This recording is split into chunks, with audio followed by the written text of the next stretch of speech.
Janar Lucky Irabor mai ritaya ya buƙaci hukumomi a Najeriya su cafke wasu malamai a faɗin ƙasar. Tsohon shugaban hafsan tsaron Najeriya ya goyi bayan gayyatar Sanata Francis Fadahunsi da 'yan sanda suka yi kan kalamansa. Irabor ya ce hukumomi su ɗauki mataki kan duk wanda ya yi kalaman tayar da zaune tsaye domin kare zaman lafiya da tsaron Najeriya. Tsohon shugaban hafsoshin tsaron Najeriya, Janar Lucky Irabor mai ritaya, ya buƙaci a cafke wasu malaman Musulunci. Irabor ya buƙaci hukumomi su kama malaman addinin Musulunci kamar Sani Jingir da Ahmad Gumi. Irabor ya yi wannan kira ne bisa kalaman da ya bayyana a matsayin masu tunzura jama'a wanda za su iya ƙara taɓarɓarewar matsalar tsaro a Najeriya. Irabor ya buƙaci cafke Fadahunsi da malaman Musulunci. Haka kuma ya goyi bayan gayyatar da 'yan sanda suka yi wa Sanata Francis Fadahunsi kan wata magana mai cike da cece-kuce wanda ke wakiltar mazaɓar Sanatan Osun ta Gabas. Ya samu gayyatar 'yan sanda ne a ranar Laraba bayan wani bidiyonsa ya yaɗu a kafafen sada zumunta. Ana zargin sanatan da yin maganar da za ta iya fahimtar cewa yana umartar magoya bayansu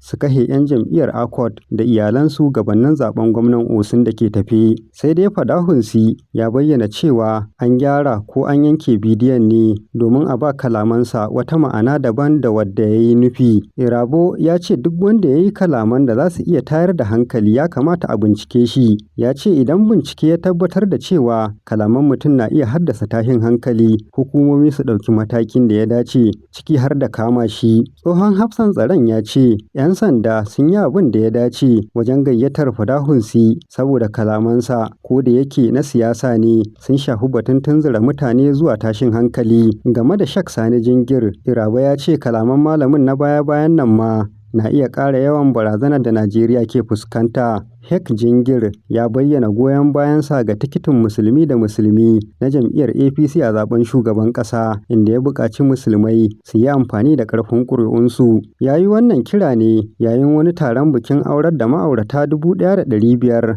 da gwamnatin Kano ta shirya. Kazalika Irabor ya kuma ambaci Shak Ahmad Gumi, inda ya ce wasu kalaman da malamin ya daɗe yana yi suna buƙatar a kira shi domin ya yi bayani. Tsohon babban hafsan ya ce kamata ya yi a gayyaci Gumi tare da ɗaukar matakan da ya dace domin nuna wa jama'a cewa babu wanda ya fi ƙarfin doka. Sannan ya ƙara da cewa hukumomi su ɗauki tsauraran matakai kan kalaman tunzura jama'a domin hana yaɗa maganganun da za su iya lalata zaman lafiya da tsaro. A cewarsa, ɗaukar irin waɗannan matakai zai kuma ƙara wa jami'an tsaro da sojojin Najeriya ƙwarin gwiwa wajen gudanar da ayyukansu yadda ya kamata.